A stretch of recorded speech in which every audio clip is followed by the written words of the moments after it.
Hey, it is Circa Tonight, powered by SharpStack. I'm Matt Brown. That is Steven Andress coming to you live from the beautiful new sports book, Circa Sports, there in Kentucky. Boy, do we have a banger here on Thursday night. My top two power-rated teams in the LA Rams and the Seattle Seahawks. We were worried that this could be greatly affected by weather, at least as we sit right now. And look, weather's weird, and there's still an hour and 15 minutes until kickoff, so maybe something could go wrong. But, Steven, it looks like it's going to cooperate with us a little bit. Probably very little to no rain, and the winds aren't near as bad as maybe projected about 48 hours ago.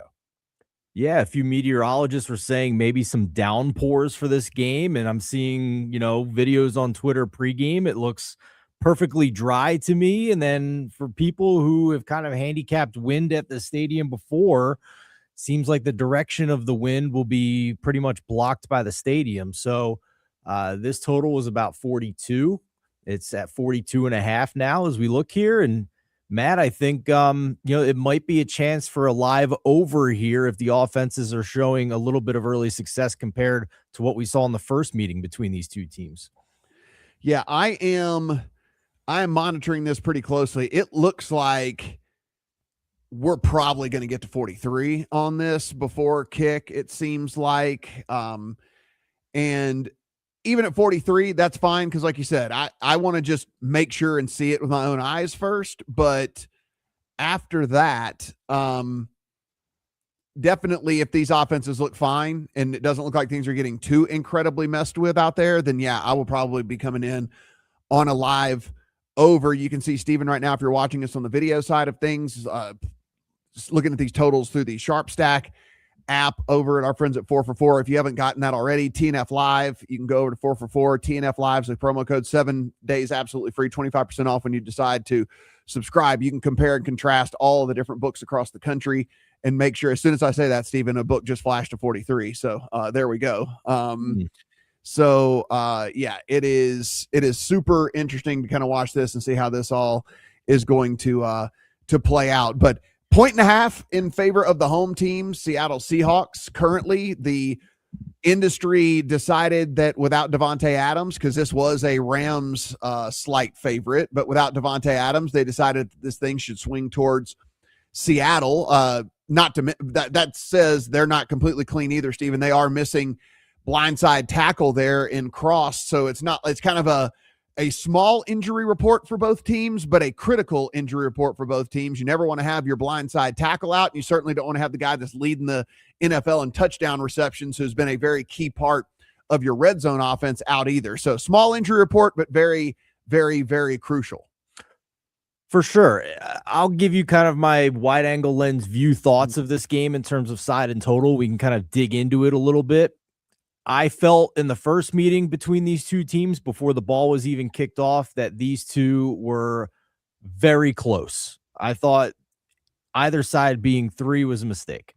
I feel like that has held up in recent weeks, but I also feel like we have two teams that match up very well against each other. And if you look at the way the first game played out in perfect dome conditions, I think it's fair to say the Rams were fortunate to win that game. Now, whether you want to say Sam Darnold choking in big games is predictive at this point, I think you can make that argument. But generally speaking, turnovers are high variance from game to game.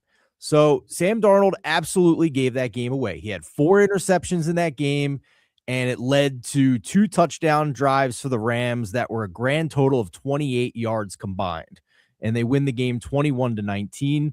And Seattle still had a 61-yard field goal attempt at the end of the game as the clock expired to maybe come back and win that game.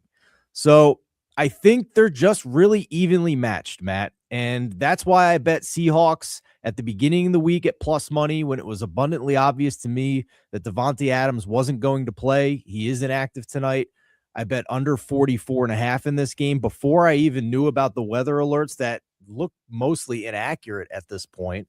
It was still an under 44.5 for me because we're above key numbers on the total 43 and 44 because we have two defenses that match up well against these offenses. So at this point, though, with my belief that they're very evenly matched, if either side is going to be 1.5, because the bets I just said don't exist anymore. Those prices don't exist anymore. So, Matt, for the people listening right now, if either of these teams is going to be 1.5, which is the case right now, isn't teasing the dog up to 7.5 through the key numbers of 3 and 7 attractive at this point, especially when it's the number one rated team in the NFL in the LA Rams?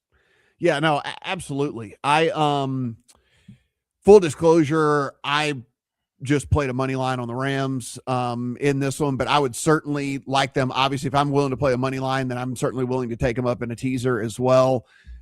In this, I don't see a path to Seattle winning at margin in this game, and mainly because Seattle's offense has pretty much stunk over the last month of the season. It's been pretty terrible over the last month of the season. Now they've gotten away with it because of how elite the defense is, but I don't know if you get away with it here against the Rams. I understand you're down Devontae Adams, but like I said, Devontae Adams was really utilized mainly because of in the red zone and stuff. And so for me, I think the Rams are actually going to be okay. And those of you out there listening on our partners here at 104.1 and 9:30 a.m. WKCT in Bowling Green, if you want to go down there and watch this thing at the Circa Sportsbook, of course, you'll have an opportunity to get in on this live. And if I could be wrong, and maybe he makes a huge difference not being out there, but really, Steven, I mean, the chain mover's always been Puka Nacua. Kyron Williams, Blake Corum have really been coming on in the run game and all this. Like Devontae, while he's having a super fine season, don't get me wrong, was really mainly a factor in the red zone. And with that, the emergence of Colby Parkinson, and then not only that, if you look at a weakness for Seattle, it actually is to the tight end position, and it actually is over the middle to the tight end position. So if you're wondering who benefits the most in this, in my personal opinion, I don't think it's another receiver necessarily, though I will tell you about a prop on a receiver here in just a second. But I actually think that it's Parkinson, and I actually have him in line here for a really big game. I bet his over on receiving yards a couple of days ago. It's still only at 40.5. I do believe that he gets several looks in this game. And oh, by the way, he's actually kind of been under the radar, a weapon for this offense over the last 6 weeks that we haven't really talked about. Yeah, I'll kind of give you a little peek behind the curtain of our friends over at 4for4 Fantasy Football and their rankings for this week, because it's a big fantasy football week. Colby Parkinson is their 7th ranked tight end this week, ahead of guys like Colston Loveland, Travis Kelce, Tyler Warren, Dalton Schultz. Like, he is a very viable tight end at this point in a high-powered offense, and their projections are basically giving him a 50-50 chance to score in this game. So I think he is a very undervalued guy. I'm going to pull up SharpStack here as well. And again, for those listening on the radio side, you can use the promo code TNF Live to get 7 days free and 25% off an annual subscription. Matt and I use it every day. I'm looking at the anytime touchdown odds board right now. And even though I took those early week prices on Seattle to win this game, I think Kyron Williams, the Rams running back, is among the most mispriced in terms of anytime touchdowns most weeks. I don't understand why there's a plus sign next to his anytime touchdown price and not a minus sign. This guy is in one of, if not the most high-powered offenses in the NFL. You can get plus 130 on him right now to score a touchdown in this game. We've already talked about the improving weather forecast. Kyron Williams has scored in 10 of 14 games this year, and last year he scored in 12 of 16 games, 13 of 17 if you include the playoffs. That is well over half of games for the Rams that he has scored a touchdown, and we're getting a price that is well under an implied 50% probability here for Kyron Williams. The price doesn't make sense to me. I bet it again tonight. Yeah, I also sprinkled some Colby Parkinson again. So I'm kind of like all in. This is like the Parkinson game for me. I I have him receiving yards. I have him anytime touchdown. I've got him first touchdown. I actually have 2+ touchdowns as well in there, just as a little funsies here in this one, because I do think he is the big beneficiary of Davante Adams not being in there tonight for this team. And again, not only because of the targets and things like that, but also because it is the one weakness that you do find in this Seattle defense, which is crazy because it is a very, very good defense, one of the, if not the best defense in all the NFL, but they are a little bit shy on tight end defense. And so I think he's a very, very good look here. One other prop that I have, Steven, is, and it's a guy that I think that a lot of people aren't going to even recognize or whatever. But if you go in and you take a look at what the wide receiver to most possibly get some extra looks, Kanata Mumpfield is a guy that the LA offensive coordinator says has similar traits to Davante Adams. There's a direct quote of him talking about having similar traits to Davante Adams, that Davante Adams had put him under his wing, that he was kind of his little protege and all of that. And then if we're going to talk about why we might like a prop on Kanata Mumpfield, how about the fact that he's actually played between 38 and 45% of snaps over the last 4 games, as it is anyway. And that was with Davante Adams out there. And so now without Davante Adams, what if the high actually becomes the low for it? What if the floor here is him playing half the snaps? And what if the high is him playing 2/3 of the snaps? And if that's the case, then Kanata Mumpfield is a guy that I want to be invested in here, not only from just a typical yardage standpoint, but maybe even some ladders like 20+, 30+ yards, stuff like that. I love looks like this. I love getting in on the ground floor of a guy who may see his usage spike a little bit, playing some alts, maybe laddering a little bit. You are not alone in this, my friend. I can tell you now that the numbers moved a couple of yards from earlier today, but 4 for 4 put out a release on Kanata Mumpfield over receiving yards today, and they move lines when it comes to props in the NFL. So hats off to you for that handicap. You are in good company on this one. Yes, I will not tell everybody what number I got because it doesn't matter, but I can say that it is pretty close to half of what the market is in the market right now is what it was, what it opened at. And beautiful. So it's just something that, again, if you just kind of pay attention to what's going on out there. Like you said, Steven, it was nearly 100% that Davante Adams wasn't going to play in this game. And so you just kind of start looking around as who benefits, how might they benefit. You see that there's a little bit of a hole in tight end coverage. So you like some Parkinson stuff. And then a guy that just has such a minuscule number next to his name, you basically have to do nothing in this offense to get 14 yards, which is what we're asking out of Mumpfield here. And so long as we get the same snap percentage that we've been looking at, I don't think that goes to Tutu Atwell. Tutu Atwell is not a Davante Adams replacement. You know what I'm saying? Like, that's just not it seems like this could be a Mumpfield type situation or whatever, but listen, it is speculation, but we're trying to get ahead of it. Like you said, if we knew that this was the case, then his prop's going to be 30 yards. It's not going to be 14 yards. Right. And so we're just trying to read the tea leaves here. Yeah, absolutely. And before we move on to more games this week, and we'll circle back to this at the end, I want to take one more look at the total here.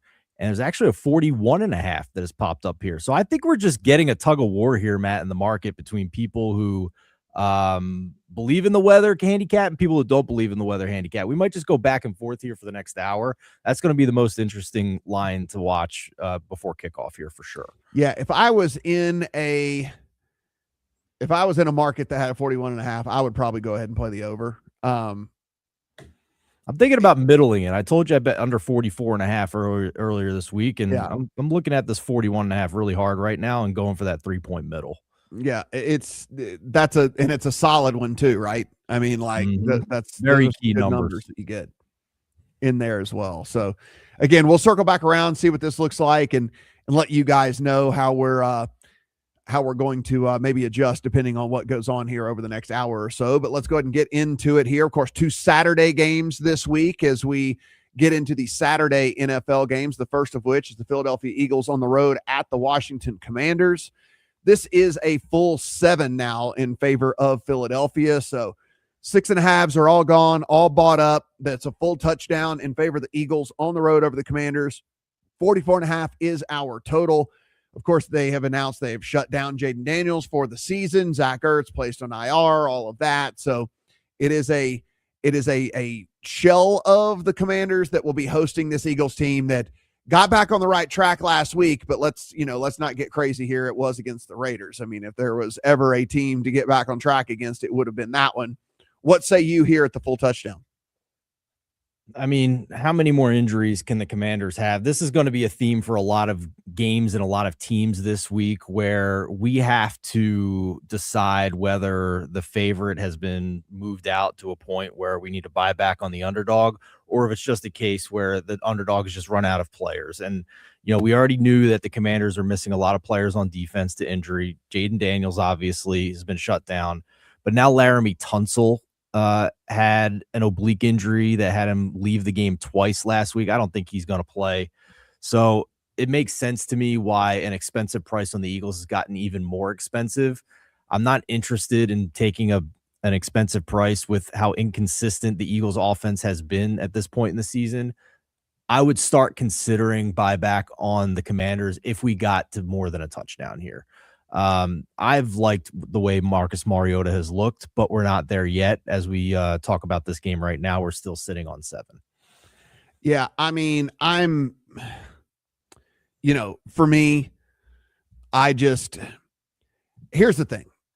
If the Eagles play up to what they can play up to, then they should win this game by margin. But the problem is we just haven't seen a ton of that from this Eagles team, and that's my biggest hold up here in all of this. Right. It's like, if you wanted to play this in a teaser, if you're looking for a partner for the Rams tonight, I think that's perfectly fine. I don't see a world where the Eagles lose this one necessarily, Steven, but I mean, I can paint several pictures where they trip and fall and win by a field goal or 6 points or something like that. And you don't cover your touchdown spread in this. And so not really interested at that big of a number. We've seen Jalen Hurts have horrible games this season against good defenses, but the Washington's just not in that class. Like, they are closer to the Raiders defense now than they are even a league average defense. So that's the hard part here, where Jalen Hurts can kind of maybe play football in easy mode again this week. And it may not just matter, but I will say the one thing the Commanders have done well is run the ball, and Jalen Carter's been ruled out for this game again on the defensive line for the Eagles. So if they can run the ball, maybe they can at least keep this game close. In worst case, it's a backdoor scenario. But again, I need 7.5 before I even start thinking about the Commanders at this point. Yeah, it's a deal for me too, where we've gotten so late in the season at this point. Like, I mean, I kind of basically have bets on the Eagles at this point because I have so much future liability on them that, like, I don't need to bet them on a week-to-week basis. But I will say this to give a little bit of light on the Eagles, if that's kind of how you want to go in that direction. I would only lay the points. I would not take them with Washington. There is a world that exists where the Eagles get it all together against this putrid defense of Washington. I mean, we saw last week, bad defense by the Raiders, and they pounded them. Yes, a little bit more life on the Washington side, at least on the offensive side of the ball, than there is for the Raiders, but it's still another bad defense. And, maybe the Eagles just pound them too. Yeah. The litmus test for me will be against Buffalo next week. Can the defense hold up for the Eagles against an elite Buffalo offense? And can the offense actually do something against, a slightly below average defense? So I think it's going to be a fascinating game, but this is just another game where this isn't going to tell me anything about the Eagles again this week. All right. So let's move on to our second Saturday game, Green Bay and Chicago. This is currently all over the place. 1.5 in favor of Green Bay at a couple of shops, 1 to 1.5 at a couple other shops in favor of Chicago. It is a pick at Circa. The only thing that everybody agrees on is 46.5 total, basically, here in this one. We get word Rome Odunze and Luther Burden both ruled out in this one for Chicago. That being said, Green Bay dealing with injuries of their own, all kinds of stuff. Of course, none bigger than Micah Parsons. But listen, you've got Watson, who's questionable. Zach Tom still can't get back out there. They got all kinds of other stuff going on. Josh Jacobs is nicked up. There's all kinds of things going on with Green Bay as well, which finds us with them either being short favorites or short dogs on the road at the Bears, despite the fact that many people's power ratings have the Packers much higher than the Bears. But that kind of goes to show the injury situation and what the effect of losing Parsons does for this Packers team. I think if the Bears were going to pick a week in a big game where they were going to be missing Rome Odunze and Luther Burden, this Packers matchup is the week to do it, because I think they can run the ball very well against this Packers front at this point. You lose Micah Parsons. They were already losing their nose tackle on Wyatt. This is an elite Bears rushing offense, and I think they can do it again against this Packers defense that's now been depleted a little bit. Also missing a couple guys in the back end there of that Packers defense as well. So that's the first thing that stands out to me, and it's why I teased the Bears earlier this week when they were a dog between 1.5 and 2.5. You can get them through those key numbers of 3 and 7. There's a couple spots still where that's starting to pop up again. I'd be fine with that if you can discover a -120 2-team 6-point teaser on the Bears. For the Packers offense, though, I wonder if they are still going to move the ball as well, Matt. I think both of these offenses match up very well against the other defenses, and I think that makes it interesting to me that we're still under the key number in totals of 47, 46.5 across the board here. So that's kind of where I'm at. I think the Packers are catching this rematch at a bad time with a lot of injuries. Christian Watson is trending towards playing, but he's clearly playing a little banged up here. We'll see, but it seems to me that it's the Bears side that I have more interest in this game. Yeah, it is just it's, to me, whenever you kind of like really break it all down, given the injury situation, given, I don't want to say where the Packers are maybe at mentally or anything, it's a tough handicap. One of the tougher ones of the week, in my opinion. Would you agree the first matchup between these two teams, though, even though the Packers won by a touchdown, I felt like those teams played pretty close to a draw in that game? Oh, yeah, no. I mean, we were one play away from the Bears going for 2 to try to win it. Yeah. Yeah, absolutely. You know? So I think they just are really good matchups for each other. I think the offenses can find success. But since that game, the Packers, I feel, have lost more key pieces than the Bears have. Even though the Bears are down a couple of important receivers, I think DJ Moore is fine. I think this is going to sound crazy to some of you, but Olamide Zaccheaus has filled in quite nicely in spots over the past year or two when asked to do so. And Colston Loveland is a freak athlete who was supposed to be one of the best tight ends in the draft. So that's not even talking about the elite run game. So if they can add that to an elite run game that they're going to lean on and make it easier for Caleb Williams, I think they're going to have a lot of success here. So yeah, I just think that this is I don't like to say spots. I'm not a big spot better, are they catching them at the right time or whatever, but injuries are real. And the Packers, I think, with their defense, I think there's a huge trickle-down effect when you lose Micah Parsons, a huge trickle-down effect that makes it harder on everybody else, where you're not having to account for that joker card in the middle of the defensive line. He had 12.5 sacks. He was leading the league in pressure rate. I mean, like all this, like that makes everybody else's job easier. I mean, there's a reason why when you looked at the acquisition of Micah Parsons at the beginning of the year, basically all the spreads moved 1.5 to 2 points in favor of the Packers for all their games, all their look-ahead lines, all their prices shortened because of that move. An all-pro defensive player of the year level player has a big impact on the way these teams are rated, and I think rightfully so here. And this is just one of the 2 rushing offenses that you don't want to run into when you're all of a sudden having to make those adjustments. So we said that was a tough handicap. Let's get to a pretty easy one here. In the Buffalo Bills on the road at the Cleveland Browns. This is out to 10.5 in favor of the Bills. 41.5 the prevailing total here in this one. Buffalo, Josh Allen goes out, puts on the cape yet again this past week, shows everybody why he is one of the, if not the best quarterback in the NFL right now. And enters at when Cleveland is probably at their weakest, Steven. I mean, like, this defense was at least keeping them in games at the beginning of the year, and they were really, really stout. The run defense has fallen off a cliff, and great. Here comes Josh Allen and James Cook into town to take advantage of that. The only real question here is not if they win, but by how much. That's Right. the thing that I'm a little bit worried about. I think this is probably one that you feel more comfortable just playing some props or something like that, as opposed to coming in and trying to figure out how hard they keep their foot on the gas in this thing. But again, like I said, it's just this rush attack for Buffalo has been very good all year, and Cleveland's rush defenses has really, really taken a hit over the last 6 or 7 games. 100% agree. The offensive line, they're out of players on the offensive line. And kudos to Drew Dinsick, who pointed this out, one of our sister shows on the 4for4 Live YouTube channel. The Browns' offensive line was so bad that they had to sign somebody off the practice squad and let him play. And he actually played well. He got a good PFF grade. And then the Browns do what a lot of teams do. When they bring a guy off the practice squad, the game ends, they try to put him back onto the practice squad for the week. But you have to put him through waivers first before they can re-sign him back onto the practice squad. And the Titans poached him. The Titans claimed him off waivers. So now the only good offensive lineman the Browns had last week is now a Tennessee Titan. So there's literally nothing left on this offensive line for the Cleveland Browns. I'm not interested in betting them on the spread. I'm not interested in betting the Bills and laying that many points. We have a wind game in Cleveland. Things can get a little weird when it's windy in Cleveland.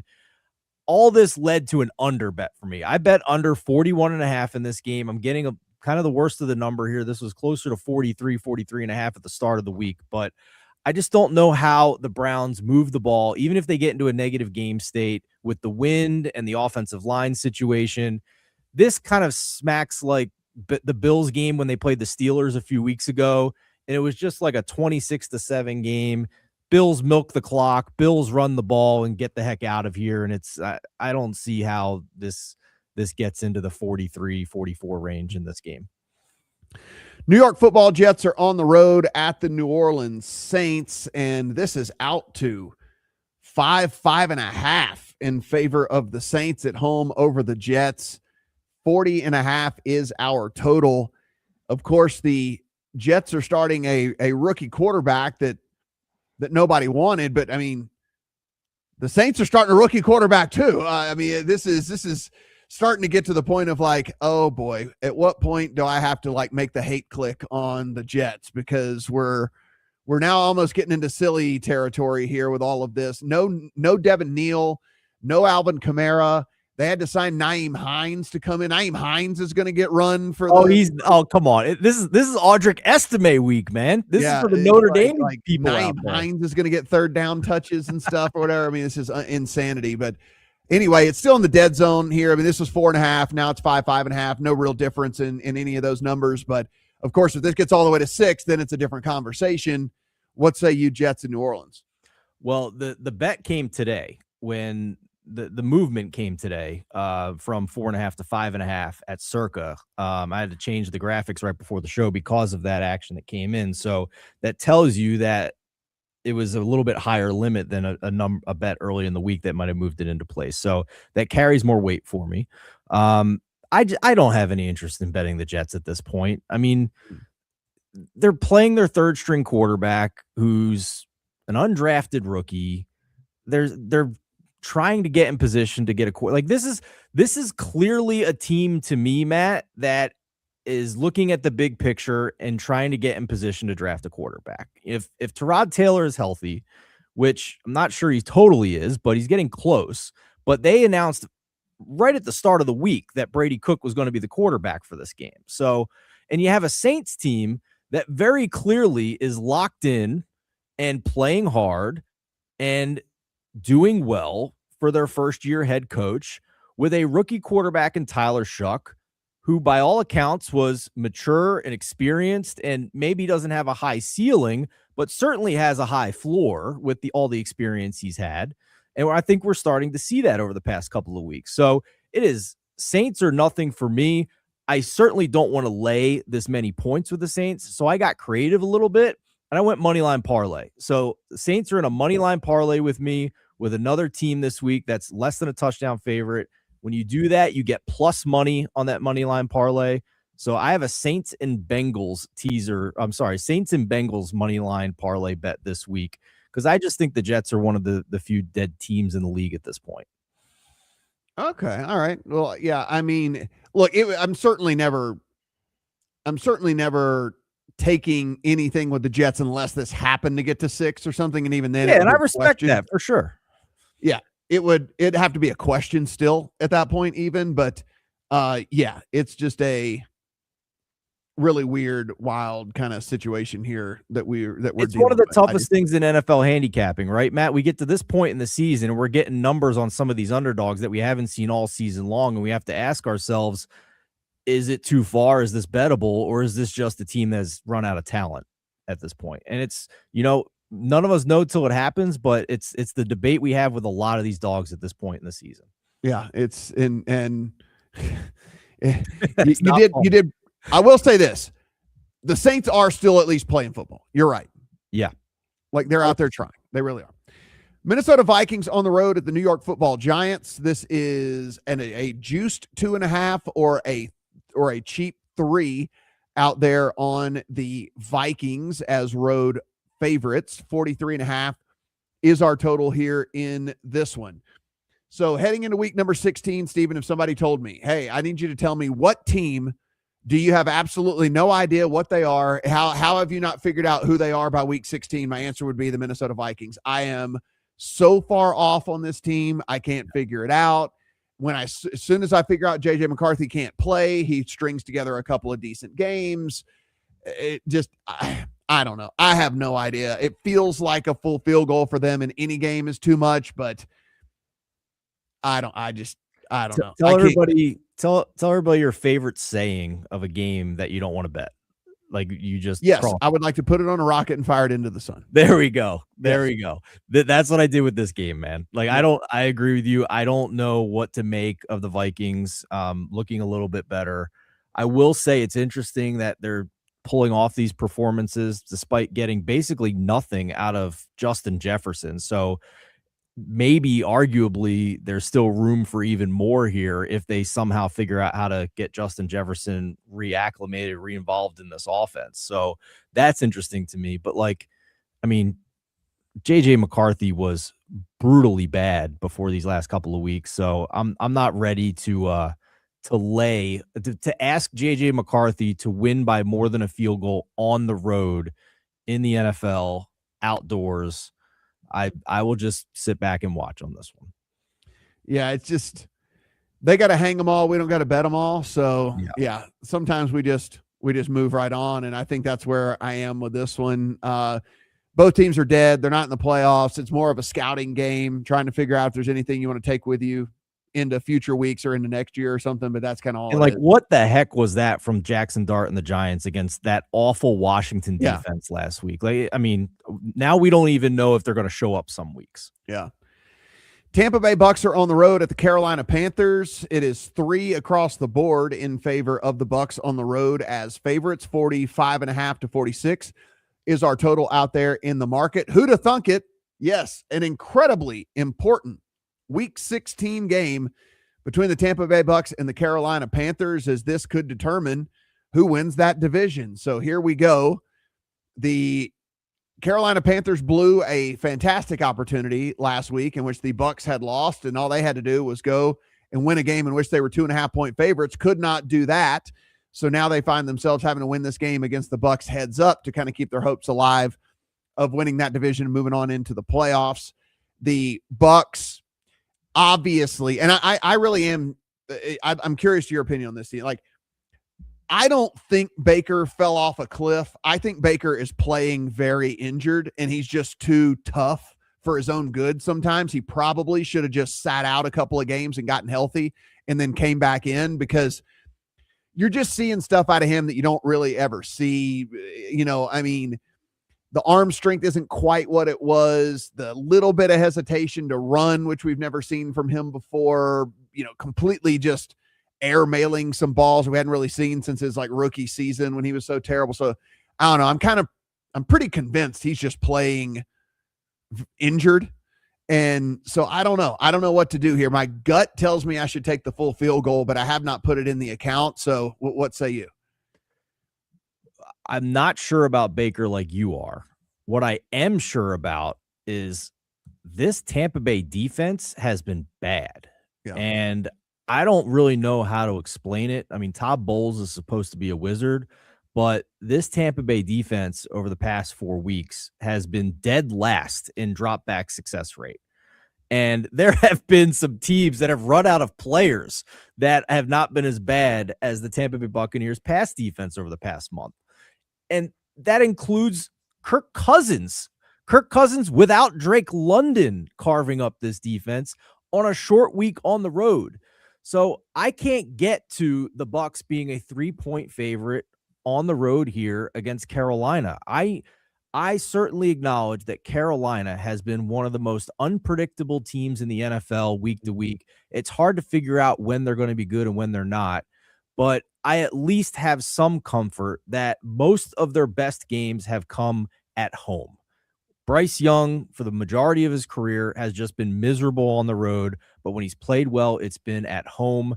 I think the defense for Carolina is far better than Tampa Bay at this point, although they've struggled as well. But I just think that with what the Bucs have put out there, we all thought they would show improvement when they got healthy and played easier opponents after playing a really tough stretch. And that just has not been the case. And I think Carolina and I think the market has been overreacting to this loss by Carolina to the Saints last week on the road, where if you look at that game, they moved the ball fairly well. It really came down to a 4th and 1 where Dave Canales decided to go for it. It would have been a 52-yard field goal to put them up by 10 in the fourth quarter, but it was 4th and 1. He decided to go for it. They didn't get it, and that put the Saints back into the game. It didn't go their way, and the Saints wound up pulling out an upset in that game. I'm not taking a ton away from that. I'm not punishing the Panthers for that game. And to get 3 points, the full 3 points, a key number here at home for the Panthers against the Tampa Bay team that I now, in my opinion, have to believe like they are what they are. Like maybe the offense improves because they have all these weapons, but something's up with this defense and they are having a hard time stopping anybody. The Tet McMillan injury report on Wednesday got better on Thursday. Looks like he's fine. They may not be without their left tackle Aquanu, which would not be good, but as long as Tet's out there, I feel good about this offense with Bryce Young at home. So let's move on here into a game that I think is one of the more interesting handicaps of the week, mainly because, again, we have to try and quantify feelings as opposed to what we actually see on the field. And the Kansas City Chiefs are going to head on the road to the Tennessee Titans in what would have been a double-digit spread, which is down to field goal, 3 points in favor of the Chiefs on the road at Tennessee. 37.5 is our total. We're at preseason levels from a total standpoint in this thing as Patrick Mahomes is out for the rest of the season.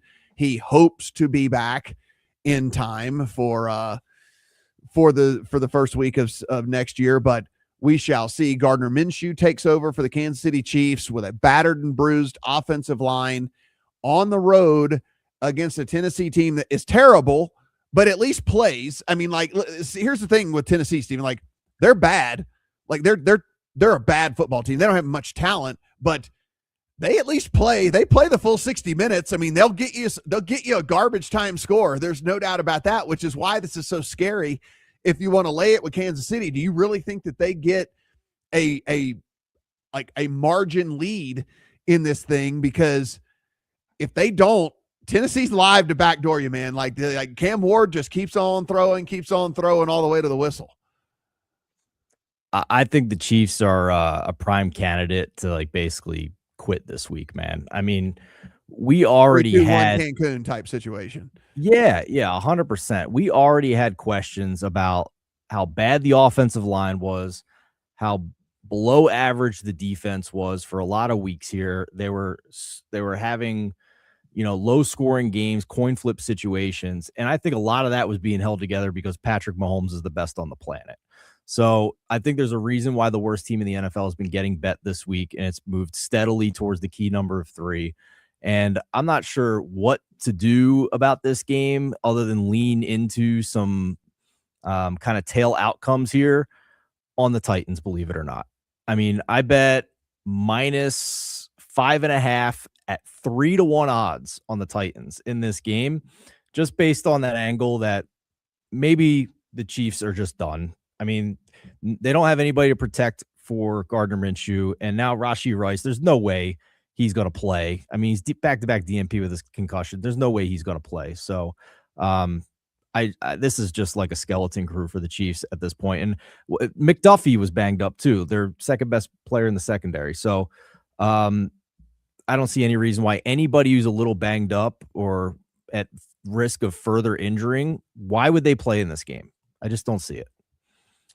So here we go. The LA Chargers are on the road at the Dallas Cowboys. It is 2.5 in favor of the Cowboys over the Chargers. 49.5 is our prevailing total here in this one. So in theory, the Cowboys are still alive. In theory, the Cowboys can still make the playoffs, Stephen. The Chargers obviously are definitely right in the mix of everything, despite their fraudulent offensive line. But one thing that they have that the Chiefs don't have is they have an elite defense. And if you look since week 10 in the NFL, the Chargers defense is a top 5 defense in the NFL. And if you're wondering why I just arbitrarily say since week 10, I like to go a little bit past midseason. So it's kind of like, okay, you get half a season to figure out what's going on. And then I'm going to judge you moving forward here, because at this point, honestly, in the season, I don't really care about what you did in week 4, 5, and 6. What have you done over the last several weeks, and what do you look like moving forward? And this Chargers defense has been very, very legit, but they are going on the road to an offense that we know, when clicking, is one of the better ones in the NFL. Yeah, I'm with you on that. I think it leads to an under bet for me in this one. I bet under 49.5 because I think, to your point, the Chargers defense is really good. Something's off with George Pickens, man. Like, I don't know what it is. I don't know if he needs a sports psychologist or what, but there was a passing comment in one of the broadcasts in the past couple of weeks that basically said that Dak Prescott, when he sees that George Pickens isn't like locked in or zoning out or whatever you want to call it, he just knows that he can't trust him and isn't going to throw him the ball anymore. So I don't know what's going on, but it's I don't know how to quantify it, but it's real with this George Pickens stuff. I mean, if Dak Prescott's telling people that, it's real. So to me, that only is advantage Chargers defense in this game.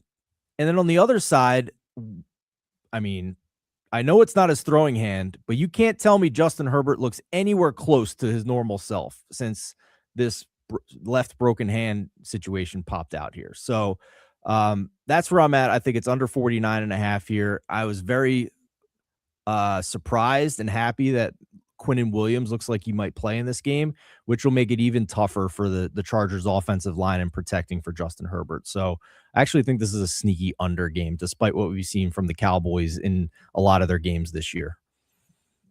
Yeah, if this gets to 3, I'm going to be really tempted to take the Chargers, mainly because that defense really has done what it needs to do. I know the offensive line is a huge, huge issue, but it's been a huge issue all season long, and they've still figured out how to win games. And Justin Herbert has been able to navigate the really shoddy offensive line play. And so with all of that, I'm going to need the full 3 to take the Chargers. But if we happen to get there, and hey, it is America's team, it is the Cowboys, who knows? We get some backing going on there, then that's going to be one in my account, but really no interest at the current number for me. Yeah, fair enough. I have no interest on the side in this game either. Yeah. The Cincinnati Bengals are on the road at the Miami Dolphins. This is you can find a couple 4.5. So 4.5 out there. 47.5 is the prevailing total. We know the big news in this is that Tua Tagovailoa has been benched. No, it is not Zach Wilson. It'll be Quinn Ewers going for the Miami Dolphins up against Cincinnati and that horrible defense of theirs. Steven, we get a guy that, if you don't follow college football and if you don't follow the draft as maybe closely as some people out there do, Quinn Ewers was actually at one point mentioned as a possible number 1 overall pick in the draft. Now, his last season at Texas did not go as planned, and so he fell to be a 7th rounder for Miami, which a lot of people actually touted as a very good value for the Dolphins to get Ewers that late in the draft. But he's obviously done enough in practice to where the front office and maybe Mike McDaniel, I don't know, probably not. He's probably dead man walking, but at least the people in the front office want to see if there's anything there, because it seems like cutting Tua is very much on the table, but they need to make sure that they're not just starting completely dry here. If there's any sort of upside at all with Ewers, then maybe you feel good about eating the cap hit and you move on from there. So here we go. Miami at home as a 4-point dog to Cincinnati. Yeah, to your point about the draft scouting, there were a lot of respected people out there that, despite coming off a lackluster final season in college, still put a 3rd-round grade on him. So thus the value that some people said with him being 7th round. So now, first NFL start, not sure I expect a lot here, even though it is against the Bengals defense. And that's the thing, though. Yeah, I don't know if it's going to matter, like if it's his first NFL start, because like they get no pressure. They don't like, I don't know, man. Like, I don't know if it's going to matter. And you know that as a 49ers fan over here, me has seen what can happen with somebody from the Kyle Shanahan coaching tree taking a late round unheralded quarterback prospect and just asking him to deliver the ball where the scheme tells him to deliver it. Thus, we see Brock Purdy in San Francisco getting more than $50 million a year. So it's not impossible for sure. Mike McDaniel, the Kyle Shanahan disciple, it's certainly in the range of outcomes for me for sure. I am going to pay to see it in his debut, but I 100% agree that it's in the range of outcomes here, that he actually plays decent for Mike McDaniel in the last couple of weeks here. But this was my money line parlay at plus money here with the Saints and the Bengals, basically fading the 2 highly questionable 7th round and undrafted rookie quarterbacks here this week. I actually am tempted to play Miami because of how bad the Cincinnati defense is. It is a deal where, like I said, I best of the number. Here's the thing.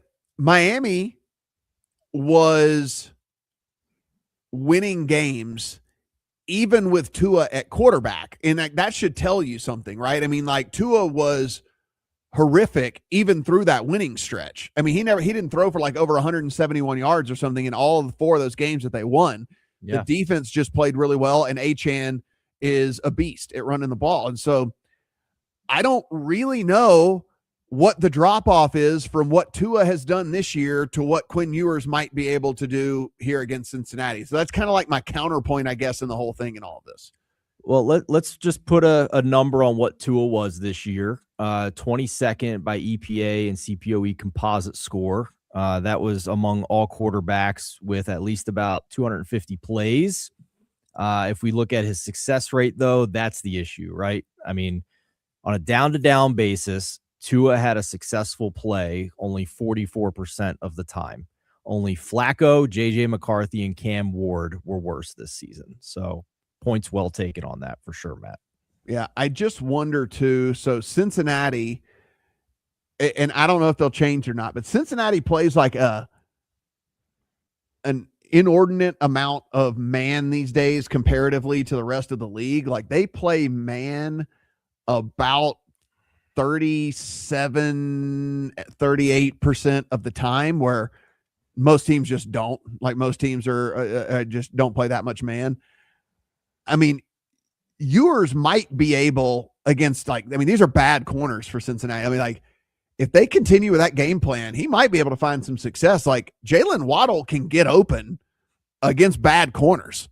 I mean, gotta get this guy a burnt orange T-shirt over here, man. He's gonna be yelling "hook 'em" by Sunday afternoon with the Quinn Ewers love. I'm just saying, like, it's just there might be paths to success here that we just got to like try and figure out, you know, if it's worth betting or not, you know. So anyway, we roll on here. Atlanta and Arizona into the afternoon window here on Sunday. The Falcons are 3-point favorites over the Cardinals.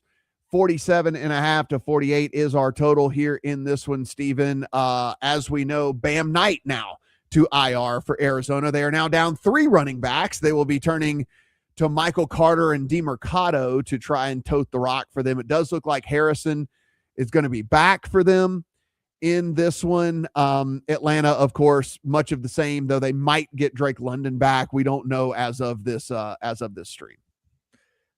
I'm going to make this the most succinct handicap of any this week. Falcons -2.5 or better. I don't care that it is the most expensive it would have been at any point this season going to Arizona. The Cardinals are out of players, Matt. They got nothing left. It's the Falcons, and it's the Falcons as one of my favorite bets of the week. Tell me why I'm wrong. I don't think you're wrong. I only played a prop in this one, and I played Jacoby Brissett over his pass yards, but that has now gone up since open about 7 yards. So it's not like it's not a huge, crazy movement, but they opened it too low. The only thing I know, Steven, in this game is Jacoby Brissett is going to have 45 pass attempts in this thing. Like, they're not going to be able to run the ball at all. And they are A-okay with him just slinging it until the clock runs out, like every single week. And so him finding his way to 250 passing yards is, in my opinion, far more likely to happen than not. And it's just going to be on volume. It doesn't have to be on efficiency. It's just going to be on volume here. So I played Brissett over pass yards earlier in the week. It's about 7 yards worse now.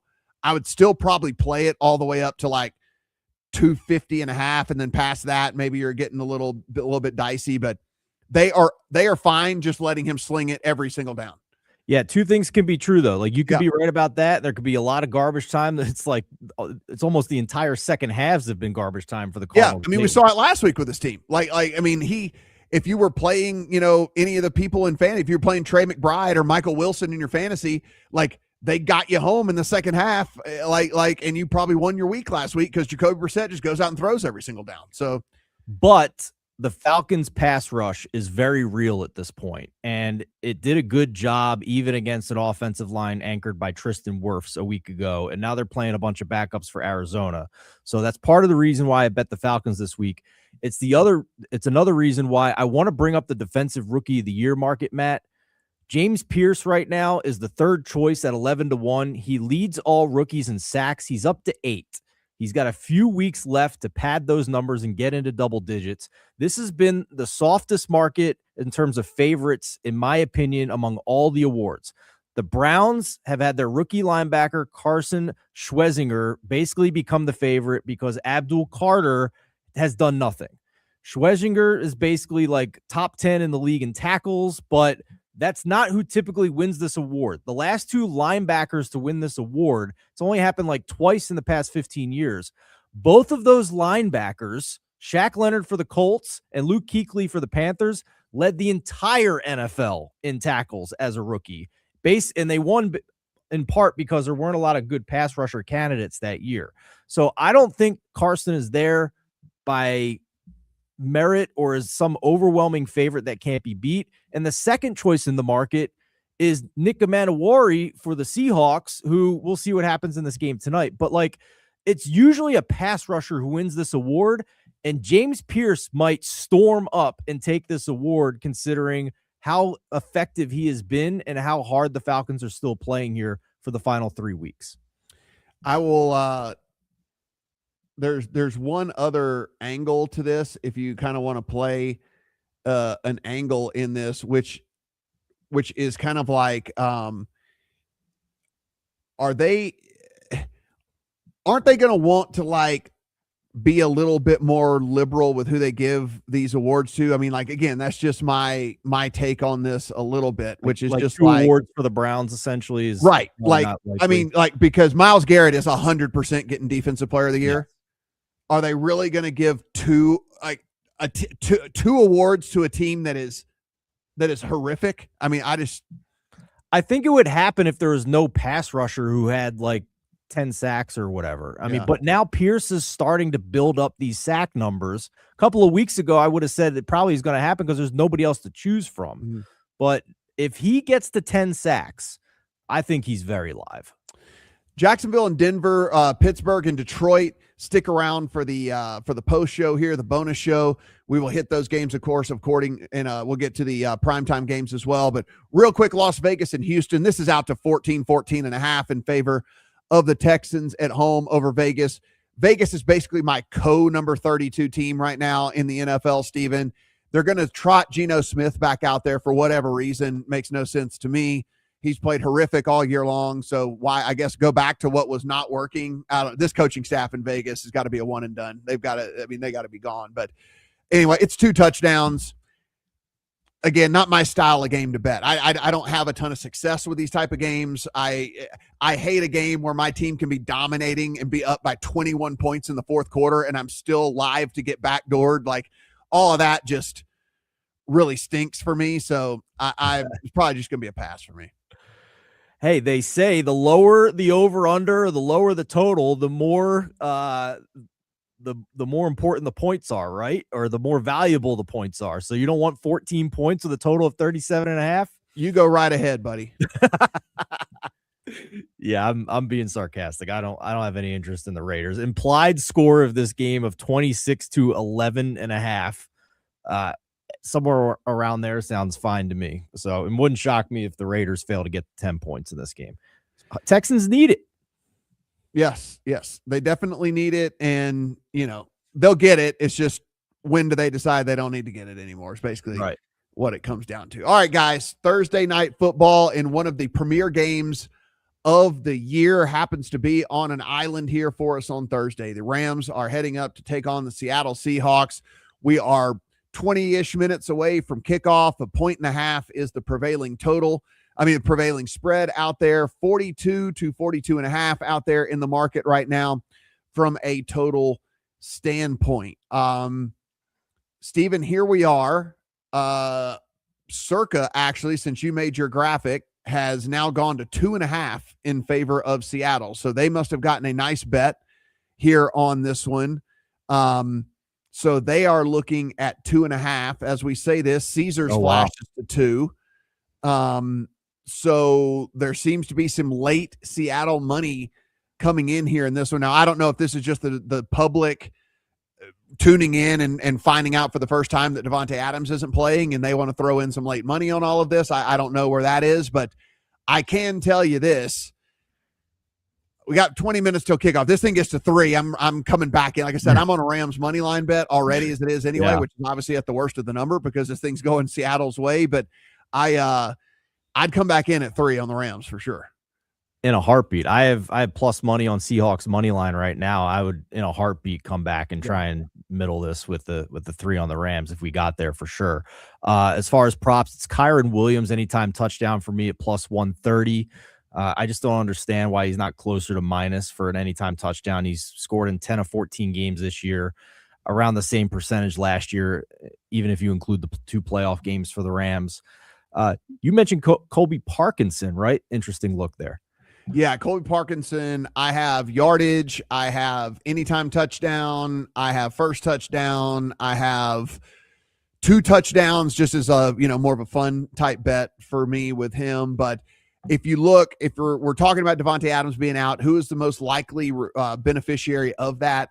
Parkinson has been working his way into a bigger part of the offense as it was anyway. And there is a slight deficiency in this awesome defense towards tight ends and over the middle, short, kind of intermediate stuff for the Seattle team. And so with all of that, I wanted to take advantage of that with Parkinson. So I do like him to get it done as well. And then Kanata Mumford is another, Mumpfield, I should say, is another guy that I did play the over on the yardage. That said, that thing has been on the run. As Steven shows right there, it's at 14.5. You could have got this thing at 8.5 last night, but it is, I still think it's a pretty solid play if you want to play it in same game parlays, if you want to ladder it, if you want to whatever. This is a guy that was getting snaps anyway, Steven.